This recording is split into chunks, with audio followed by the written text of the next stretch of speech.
Welcome back, folks. This video is going to be a little different as far as it's not going to be a guide video.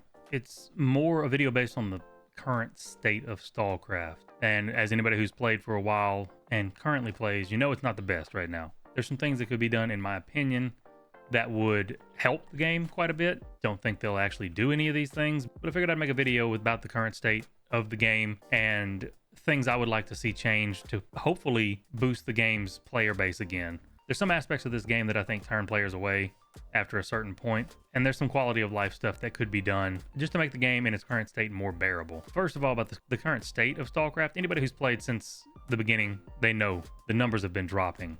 If you look at the Steam charts, all the way back when it actually dropped, November of 2022, we were about 9,088 concurrent players. Then you jump to the end of December, it's already dropping to 8,440. Jump forward to January of 2023, the end of that month, it's still dropping, 7,213. End of February, it's already tanked all the way down to 5,137. And some of this is to be expected because it's a new game that people are trying out, and they find out real quickly if it's not for them. 31st of March, it technically jumped up, but that's considered the April stat down here. But this was because that was the spring event. So everybody was coming back for the spring event to try and get the loot boxes from leveling the battle pass. And you can see it dropped off hard in May of 2023. Peak players drops from 5,550 to 4,333, and average players drops down by a few hundred. Then June, it kind of fluctuates up and down. Some of this is probably because school's out for the summer, so people are playing more often in their off time. And then in July, you see a huge influx of the peak players. It jumps from 4,417 in June to 7,008 in July. And the average players also jumps up to 3,525. And that's because there was the anniversary event, the 9th anniversary event that happened in July, in the boxes for the battle pass, which are technically not loot boxes because you don't buy the box themselves. You buy levels in the battle pass, and then you just happen to get boxes with each level past level 91. But in those boxes was the Macmillan sniper rifle patterns, which the Macmillan is a master tier sniper rifle, which is on par with the L96 serum sniper rifle, which costs 90 serum. So a lot of people were trying to get that gun because they didn't want to make a 90 serum gun, because serum in this game is so time gated that it makes some people just not want to play. They just log in, do their serum, and log out. And as soon as the event went away, as per usual, the numbers started dropping back off. So in the last 30 days, we're back down to 6,387 peak players. The average player says it's jumped up, but I honestly don't see it reflected in game. I know for a fact that some of the players from NA pretty much only log in to do missions and to do clan wars. That's all they're logging in for. They're not actually playing the game outside of that. Back to the numbers dropping though. I think a lot of people are stopping playing because they get to a point and they realize how much serum it takes to make something. And they're just like, I don't want to put that much time into this. This is an ungodly amount of time. Now, they did increase your weekly serum amount, so that is a good thing. They went from having the weekly be, I think it was 1 serum before per weekly, or an extra serum. Now you get 3, so you can get a total with premium of 16 serum a week. But 16 serum a week is, in the grand scheme of things, is not a ton when you need 90 or 75 for a weapon or armor, respectively. So let's say you wanted to make one of your armors, which costs 90 serum, which is one of the most expensive things in the game you can make. Let's say I wanted to make the granite. That's 90 serum. Just doing the premium dailies and weeklies, it's going to take you 5 weeks and like 3 days, I think it is. 3 or 4. I think it's 3. Because you can't complete all 3 of the weeklies, which give you 3 serum a pop. There's one where you have to do 40 quests, and that can't be completed until minimum, I think, Wednesday. And that's if you do every single other daily. It might actually be Thursday. I think it's Thursday. But either way, it's going to take you at least 5 weeks and 3 days or 5 weeks and 4 days just to make enough serum to make one piece of armor, which that's over a month. A lot of people see this when they start getting toward the bar area and realizing just how big of a slog it's going to be to get one piece of armor. And that's not even counting if you wanted to make a weapon. Let's say you wanted to go for the FN TAC. That's still another 75 serum, which is going to take you almost 5 weeks. So over 1 month for the armor, over another month for your serum gun, which technically, if you count the serum from the FN 2000 itself, it's going to end up being the same 90 serum because it's 15 serum for the purple version and another 75 for the master tier version. Granted, a lot of people have already made their FN tag, but if we're going from the aspect of somebody who's just starting the game, this seems like an overwhelming amount of farming that you're going to have to do. And on top of that, while you're doing the farming, you're going to be at a disadvantage because the matchmaking in this game, I don't know how it works. I really don't. My current kit is a Worn Mule, so the very first master tier armor you can get for 15 serum, and a +8 Worn HK G3A1, which is not even a serum gun, a Forager container with not the best artifacts. I just have a gold gravity that's a veteran. All the rest of my stuff is white. Oh, I'm sorry. All the rest of my stuff, this is the correct setup. All the rest of my stuff is green and blue. +5, except for the gold gravity and the goldfish. Goldfish is +6, gold gravity is +10. And I'm constantly being thrown into master servers randomly, where I'm running up against people in full Centurion +10 with FTAC +10 and really, really good combat artifact builds. I don't know how the matchmaking works. I really don't. I don't think it does work 90% of the time. That brings me to some of the things I think they could tweak. First of all, serum. I'm glad that they made it to where you can get 16 serum a week instead of just I think you used to be able to get 10. So they did up how much you could get, but it's still not really enough, to be honest with you. I think if they made serum a little faster to obtain, we would see much more variety in weapons and armor. There's no reason to go outside of the meta, which is either a Centurion or Granite are super heavy, or I see a lot of people running the Wraps Nomad or the Scat 10 with either Hive or Bear's Den 6, depending on what you're actually able to run with your suit. And the meta for rifles, I see pretty much all Macmillans after the last event. I see tons of FTACs because this gun is just so stupidly good and so easy to use. Anybody can pick this gun up and beam people with it because it has no recoil. I do see people running A545, which this is a really good gun as well. The problem with it is trying to get through the AEK because this one is painful to use when you're fighting people with this and they have the distance advantage by a mile. But there's no reason for people to stray from those metas because why would you waste? Let's just say you wanted to make the Groza for some reason because you thought it'd be fun to make. Why in the hell would you waste 45 serum on this when it takes so long to get serum?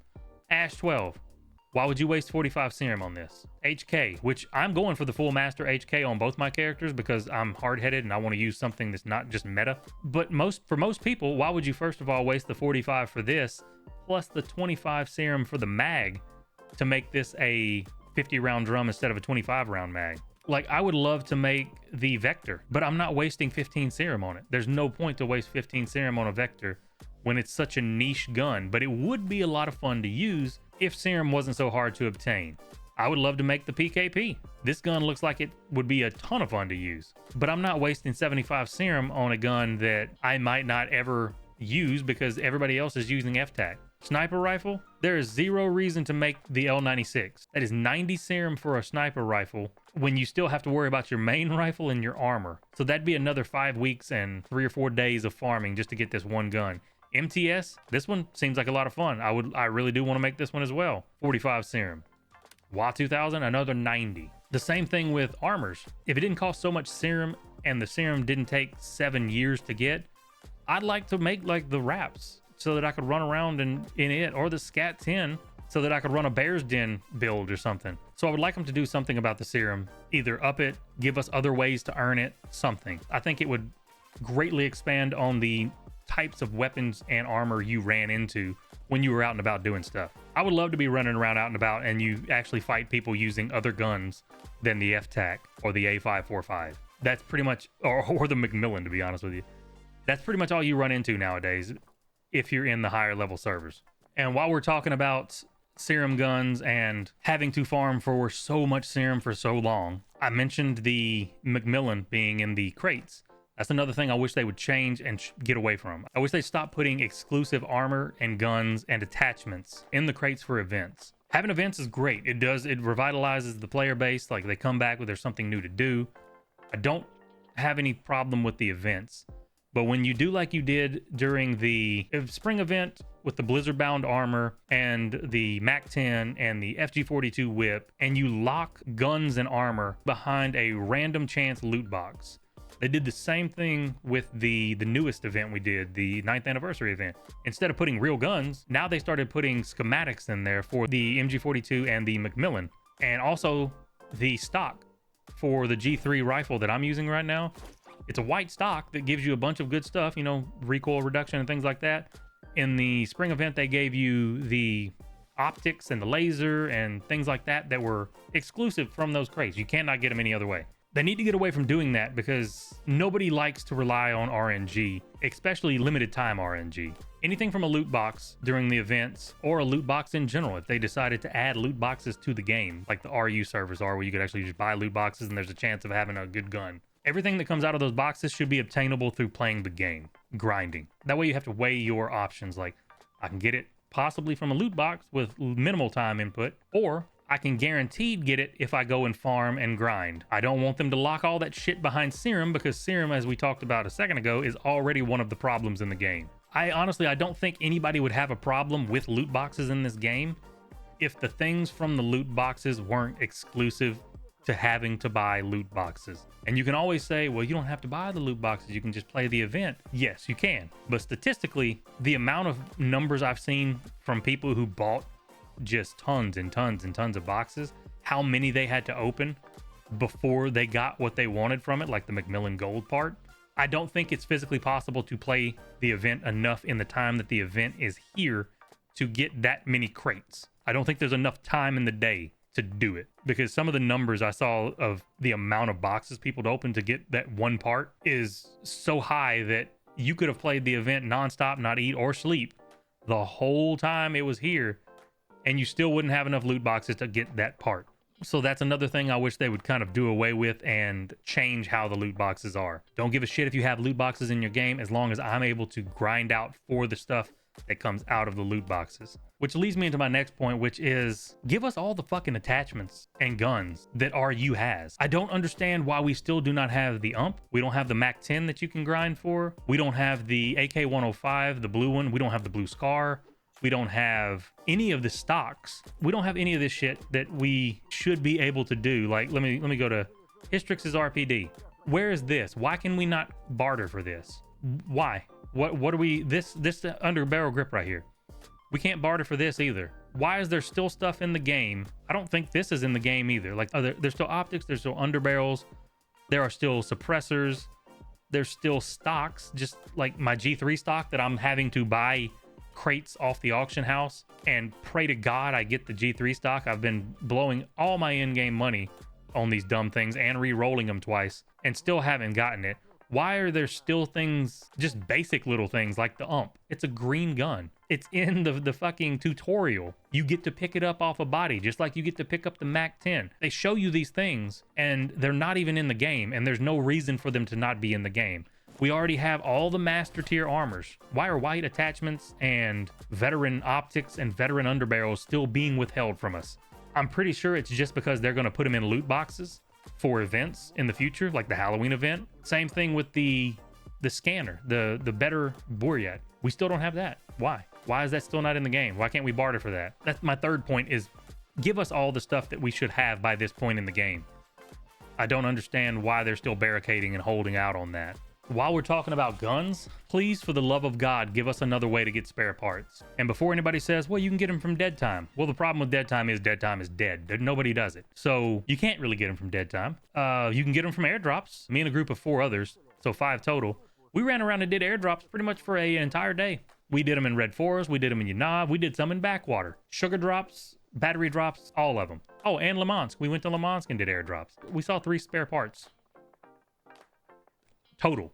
Spare parts are too rare for what they are. For something that you have to upgrade your guns, you do not get enough of them. We had somebody look on the RU server. RU server, they sell spare parts for like 50k rubles. Here, let's see if there's even any up. Oh, I'm glad there are. Here, the spare parts that they have up are 475,000 rubles and 525,000 rubles for one. I've been trying to get my HK back up to +9 because, fun fact, I used the +9 Lemansk tool on this to get it to +9 instantly. Got a spare part from an airdrop, used it with an advanced tool. It failed, and it still took my durability down to +8. So I guess it bugged out. I've used 4 spare parts, I think it is, just trying to get this back to +9 where it was to begin with, and it failed every time. It takes so many of them to get higher levels, but yet you don't get very many of them. And after plus 10, once they release the plus 15, it takes 2 spare parts per to not decrease the level if you fail. So please, for the love of God, give us more spare parts. The fifth thing I want to talk about is sub-factions. I don't know why sub-factions are randomly getting locked. Like, Duty is temporarily locked, although I think Freedom actually have more people than Duty right now. But at this point, with your player base just dwindling, unlock everything. Just unlock them all. We have a few people who are locked out of Duty because they dropped Duty, so they could try and go get 100 Rads bar rep to open up this 5th tab. And it just happened to get locked after they dropped and they were doing their 100 Rads bar grind. So now they're locked out of Duty. They don't want to join Freedom because their clan was in Duty. So they just have to be free stalkers until the shit unlocks. So I honestly just unlock them all. I don't understand why they're locked right now. Let people play with who they want to play with. It doesn't matter if there's an imbalance at this point because there's not that many players. The whole like having to drop to do 100 Rads bar, that's going to lead me into my 6th point. Make 100 Rads bar rep grindable without dropping sub-factions. Easiest way to do it would be to make it where you can go pick up quests just like you do here. Have these be blank and just have it give reputation. That way, if you're not going to unlock the factions, we can go grind that rep for that tab without having to drop our sub-faction and possibly get locked out because all of a sudden you guys decide to lock the sub-faction. I would go and grind the rep. Even if I didn't get this, the rubles, or the parts, I would go do it for the rep alone. And the last thing is more of just a quality of life thing, and it's not that big of a deal, but I do think it makes sense. In the original Stalker games, you could hire guides to take you from one area to the next. Go ahead and do that for this game. Make it to where once you've been to a base, let's say the first time you get there, that counts as now you can get a guide. Have it to where you can hire a guide, and you could stop it at the bar if you wanted to, because the bar is pretty close to all the sub-factions. So from the bar to Cordon all the way back to the swamps, have there be a guide there that you can pay to take you to the other safe zone. Have it cost rubles. It could be rep based if you wanted it to, like you had to be at least reputation 5 with whatever base, and make it take longer than it would to run, obviously, because there has to be a downside. But let's just say I'm in the bar and I wanted to go back to the Cordon. I want to go back to the garages in Cordon. Let's say if I ran it, it would take me, let's round it off and say 5 minutes. Well, if you hire the guide, it's going to take you way more time than that. So instead of taking 5 minutes, it takes 8 minutes or 10 minutes. I would be fine with that. And I think most people would too, because that would give you some time to like get up, stretch your legs, go grab a snack, go grab a drink, take a piss, whatever you got to do. And when you come back, your guy would be down in the next safe zone. Obviously, if you wanted to go to the swamps from the bar, it would take longer, but that gives you time to do stuff instead of just mindlessly running down there, because nobody likes going all the way back to the swamps because they needed to make something. It's just, there's no auto run in this game and it's just boring. But if I could pay a guy to take me back there and go take a piss while he's doing it, you know, go grab a drink, stretch my legs, walk outside for a second, whatever you're gonna do, I think that'd be a very good quality of life change. But I just thought it would be nice to have, since it was in the Stalker games, you could hire guides to take you from one safe zone to another. But like I said, I'm just putting this out there to see how you guys feel about these things. If you agree with them, let me know which ones you agree with. If you don't agree with them, let me know which ones you don't agree with and why. Just your opinion on it in general. But I do think that all of these things would help with the player base, because at the moment, the player base is pretty small. I run into the same people over and over and over. You don't really see a whole lot of new names because most people seem to quit around the bar area and never get to end game. So, but if this video was interesting at all, go ahead and drop a like, comment, and subscribe. And please comment your thoughts on the points that I made that I think need to be addressed in the game. And if there's other points you think should be addressed, like that I didn't say, go ahead and throw those in the comments as well, because I kind of want to know where everybody else sits on the whole matter of the game state right now. But with that being said, I hope you guys have a good one, and I will catch you all in the next video. You guys take it easy.